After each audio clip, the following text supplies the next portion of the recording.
रातों की नींद उड़ा देने वाली भूतिया कहानी तो आप अक्सर सुनते रहते होंगे, लेकिन रूह को अंदर से झंझोड़ कर रख देने वाली सच्ची भूतिया घटना की सच्ची कहानी मैं कभी कभी ही आप लोगों के सामने लेकर आता हूँ। ब्लडी सत के आज के इस हैरान कर देने वाले बहुत ही ज़्यादा खौफनाक सनों के एपिसोड में मैं आप सभी लोगों के सामने शहबाज के साथ घटी हुई एक ऐसी अजीबो गरीब खतरनाक अविश्वसनीय भूतिया घटना की कहानी लेकर आ गया हूँ ना, जिसे सुनने के बाद आप लोगों के ना शरीर का खून तक जम सकता है। इस कहानी के अंत तक बने रहिए, कहानी धीरे धीरे बिल्डअप लेगी और शौक में आपको एक टाल देगी। दरअसल हुआ ऐसा, चलो शुरू से शुरुआत करते हैं। शहबाज नाम के लड़के के नाना नानी एक दूसरे से बेहद प्यार करते थे, इतना कि एक दूसरे के बिना रह ही नहीं सकते थे, खाना पीना भी नहीं खा पाते थे। एक दिन मतलब होली 2014 की रात को अचानक से शहबाज की नानी की अटैक से मृत्यु हो जाती है। नानी की मृत्यु के बाद से ही नाना जी की तबीयत बहुत खराब रहने लगी थी, बेहद ज़्यादा। और फिर इसके ठीक 2 साल बाद 2016 में जून का टाइम रहा होगा, नाना जी हॉस्पिटल में एडमिट हो जाते हैं। मतलब उनकी बेहद ज़्यादा तबीयत ख़राब हो गई थी 2 साल के अंदर, और ऐसी नौबत आ गई थी कि अब उन्हें घर पर रख के ट्रीट नहीं किया जा सकता था, उन्हें हॉस्पिटल में एडमिट करना बहुत ज़्यादा ज़रूरी था।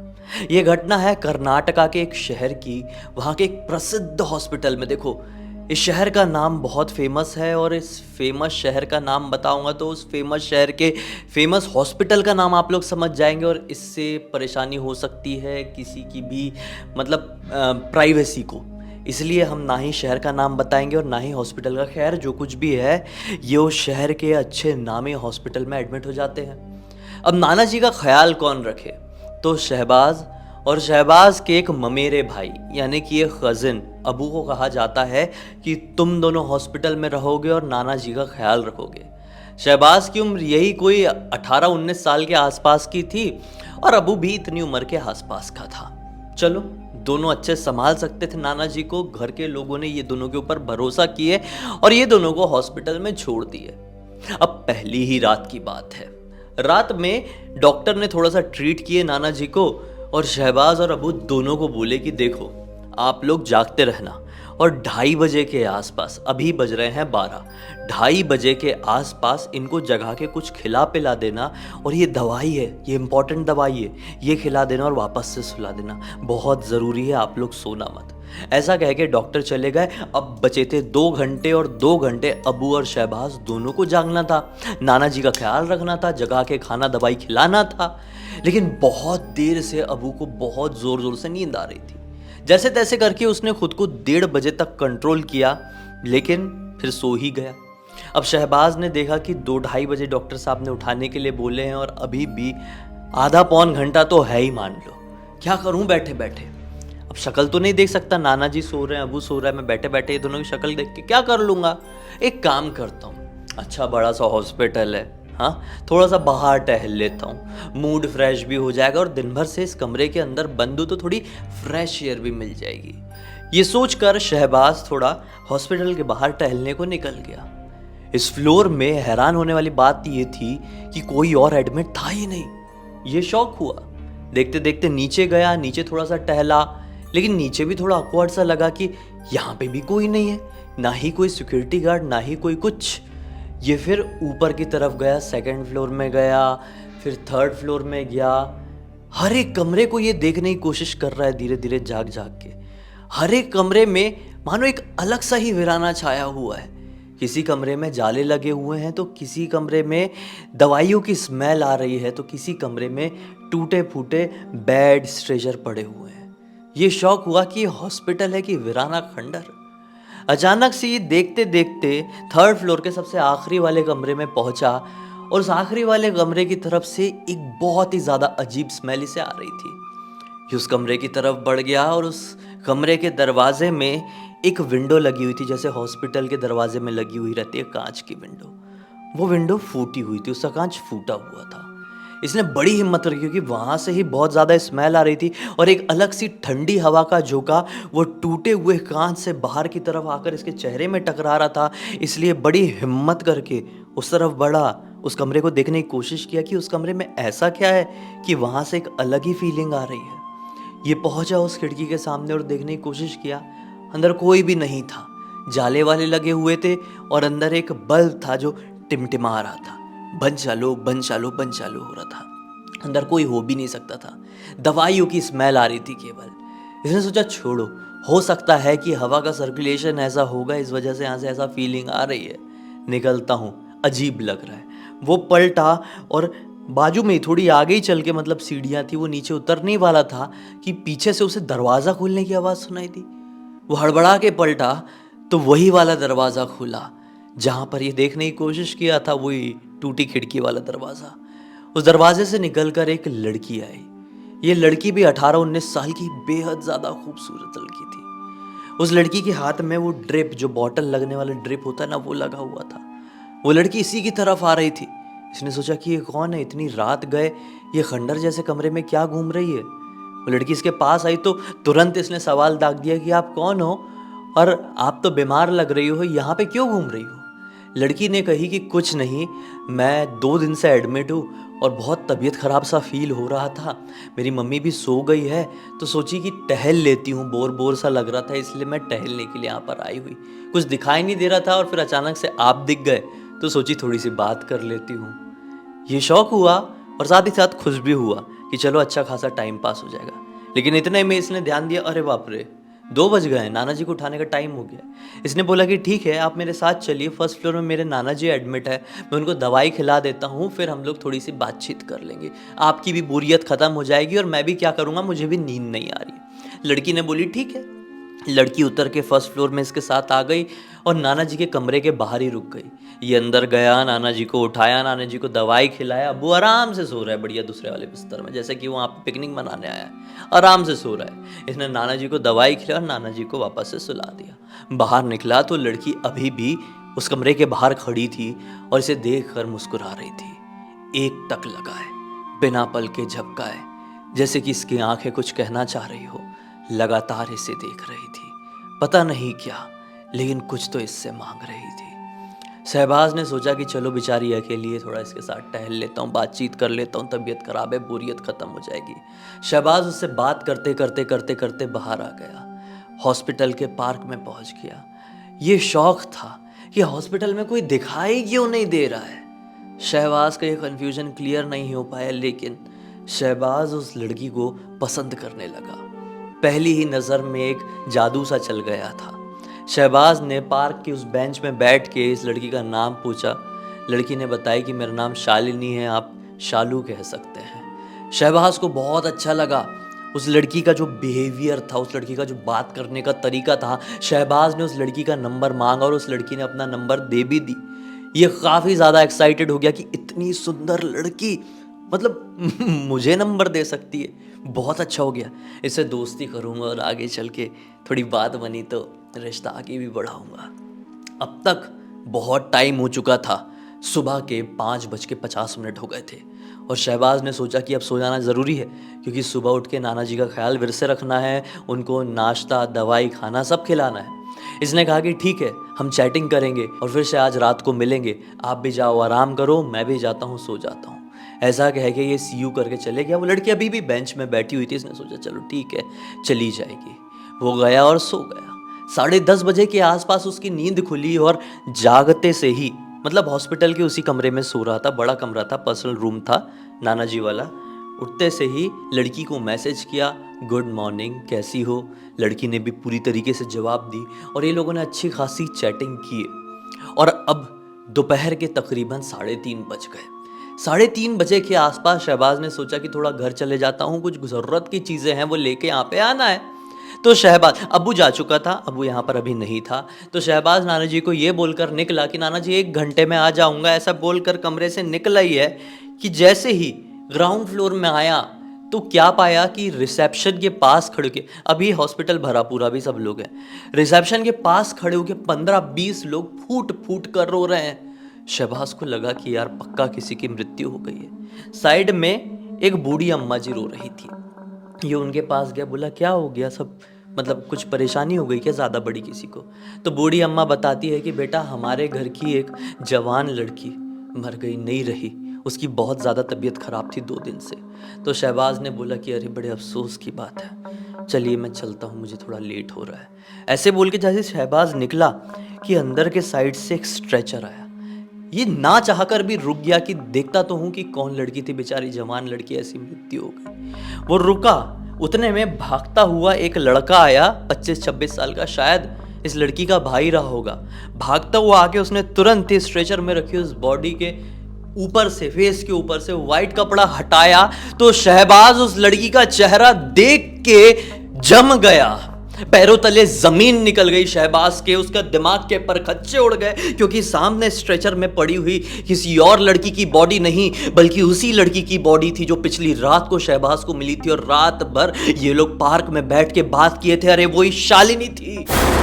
शहबाज चूर चूर हो गया अंदर से, क्या रिएक्ट करे, क्या बोले, ये क्या हो गया।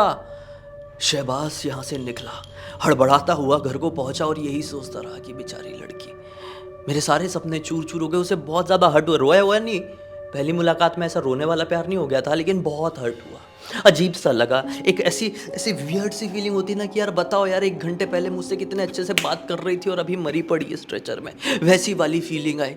खैर शहबाज सोचा कि नहा लेता हूँ, मोबाइल साइड में रखा, नहाने वहाने के लिए गया, फिर खाना वाना खाया। खाना वैसे खा के हो नहीं रहा था लेकिन खाया। अब तक शाम के 7 बज चुके थे। 7 बजे उसने सोचा कि थोड़ा मोबाइल देख लेता हूँ। वो अपने बेडरूम में गया, मोबाइल उठाया तो क्या पाया कि 1 मिस कॉल और 3 मैसेजेस हैं। इसने तुरंत ही देखा, मिस कॉल शालिनी का। नंबर सेव कर लिया था ना इसने सुबह सुबह उस लड़की से जब मांगा था, तो मिस कॉल उसी शालिनी का था। मैसेज में था, हाय कैसे हो, इतनी देर हो गई एक भी मैसेज नहीं किए। दूसरा मैसेज, क्या हुआ, जवाब क्यों नहीं दे रहे हो, आज रात में आ रहे हो ना नाना जी का ख्याल रखने के लिए। तीसरा मैसेज, ओ मिस्टर एटीट्यूड, जवाब नहीं देना है तो बता दो, आज रात में मिलोगे कि नहीं मिलोगे। ये शौक रह गया, हक्का बक्का रह गया कि ये क्या हुआ, मतलब वो लड़की तो मर चुकी है ना, उसके नंबर से कैसे मैसेज आ रहे हैं। इसने तुरंत ही उसमें फ़ोन लगा दिया तो फ़ोन एक बूढ़ी औरत ने उठाई। आवाज़ से समझ में आया बूढ़ी औरत है। ये समझ गया कि शायद वही औरत है जो रो रही थी। इसने पता नहीं क्या सोचा क्या नहीं बोला कि आप मुझे मैसेज क्यों कर रही है। बूढ़ी औरत रो ही रही थी, बोली कि मैं क्यों मैसेज करूँगी। इसने सोचा कि ठीक है, मुझसे गलती हो गई, क्या आप मुझे एड्रेस बता सकती हैं, मैं शालिनी का फ्रेंड बोल रहा हूँ। इसने ना चाहकर भी पूछ लिया। उसने एड्रेस बता दी कि आ जाओ बेटा, अंतिम संस्कार के लिए हम कल सुबह लेके जाएंगे। ये निकला अपने घर से, उस जगह पर पहुंचा, देखा कि मातम का माहौल है और एक व्यक्ति साइड में खड़ा हुआ है। उस व्यक्ति से इसने पूछा कि अब तक इसका अंतिम संस्कार क्यों नहीं हुआ। तो व्यक्ति ने बताया कि दरअसल इसका सबसे बड़ा वाला भाई आउट ऑफ इंडिया रहता है और वो किसी रीज़न से पहुंच नहीं पाया है, इसलिए इसका अंतिम संस्कार सुबह को ही होगा। इसने बोला कि यार ये तो बड़ी अजीब बात है। आदमी बोलता है कि क्या हो गया, क्या अजीब बात है। आदमी को इसने पूरी बात बता दिया।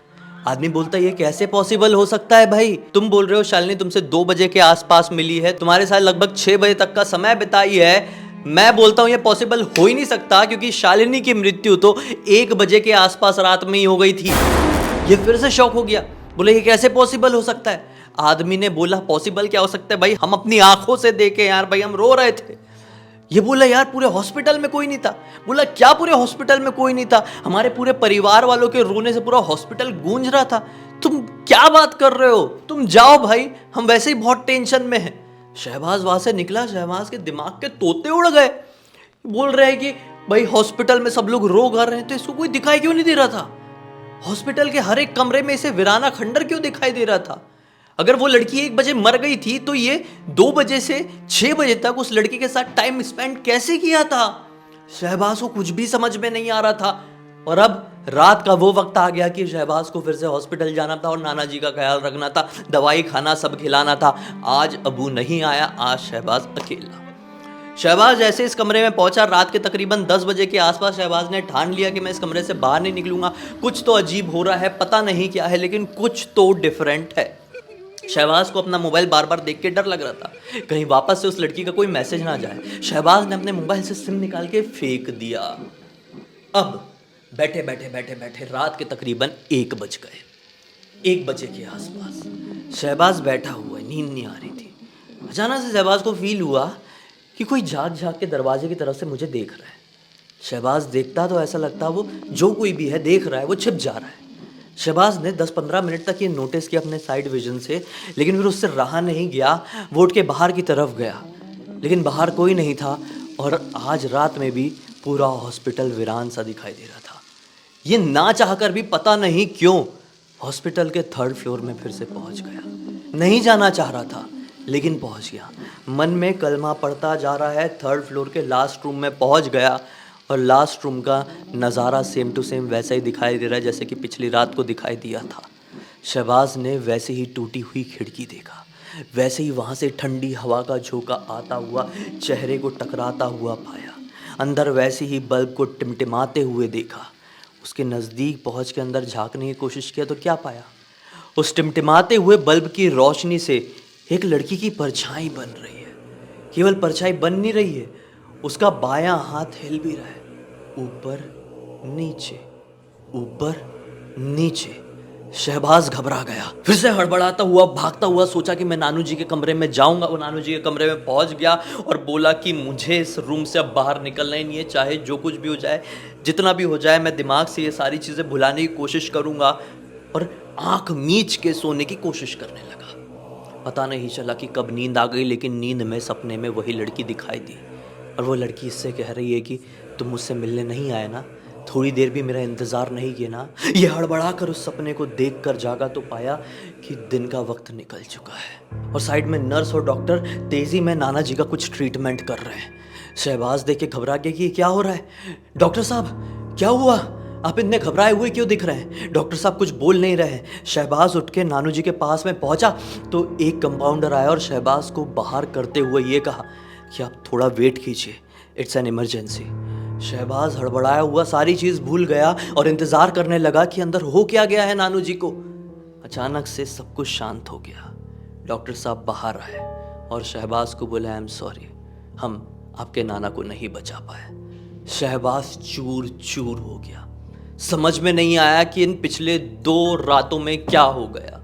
शहबाज ने कुछ ऐसा फेस किया, कुछ ऐसा एक्सपीरियंस कर लिया जो अविश्वसनीय था, जो इतना ज़्यादा खौफनाक था कि शहबाज पूरे जीवन में किसी को भी बताता तो उसे यही लगता कि ये फिल्म की कहानी सुना रहा है क्या, पगला गया है क्या। इसलिए शहबाज ने कभी किसी को बताने की कोशिश नहीं किया। नानू जी का अंतिम संस्कार वगैरह हुआ, नानू जी की मृत्यु हो गई थी। इस घटना को अब 6 साल बीत चुके हैं, लेकिन इन 6 सालों में बहुत कुछ बदल गया है। नहीं बदली है तो उन 2 रातों की यादें। चाहे शहबाज जिंदगी के किसी भी उम्र के पहलू में पहुंच जाए, लेकिन उन 2 रातों को और उस लड़की के चेहरे को नहीं भुला सकता। पता नहीं क्या हुआ था उस रात को, आज तक कोई नहीं समझ पाया है और ना ही चाहकर भी कोई से समझा पाएगा। शहबाज ने इस पूरी घटना की कहानी मुझे इंस्टाग्राम पर लिखकर भेजा, बोला कि भाई पूरी दुनिया को बताइए, ऐसी ऐसी चीज़ भी एग्जिस्ट करती है दुनिया में। तो हम लेकर आ गए। उम्मीद करते हैं कि इस कहानी के ज़रिए आप लोगों को मनोरंजन नहीं बोलूँगा, पता नहीं अब तक इस वीडियो को देख लिए हैं तो लाइक ज़रूर कर देना। चैनल को सब्सक्राइब करके बेल आइकन दबा के ऑल के ऑप्शन में क्लिक करना, क्योंकि इसी तरह के हैरान कर देने वाले खौफनाक वीडियोस डेली आप लोगों के सामने लेके आता रहता हूँ। इंस्टाग्राम की लिंक इस वीडियो के डिस्क्रिप्शन बॉक्स में मिल जाएगी, क्लिक करके डायरेक्टली वहाँ पर पहुँच जाना और इसी तरह की कोई भी कहानी, टॉपिक या जानकारी आप लोगों के पास भी है तो लिख भेजना। हो सकता है मेरा अगला वीडियो कल आप लोगों के हिसाब से ही बन रहा हो। मेरे गेमिंग चैनल ब्लडी सत्य गेमिंग की लिंक भी वीडियो के डिस्क्रिप्शन बॉक्स में डाल दे रहा हूँ भाई, क्लिक करके डायरेक्टली वहाँ पर भी जुड़ जाना, क्योंकि वहाँ पर भी अलग तरह का मनोरंजन आप लोगों को मिलता रहता है। बाकी हम लोग बिल्कुल इसी अंदाज में कल आप लोगों के सामने फिर से ज़ाहिर हो जाएंगे। तब तक के लिए बहुत बहुत धन्यवाद। आप लोगों का दिन शुभ हो।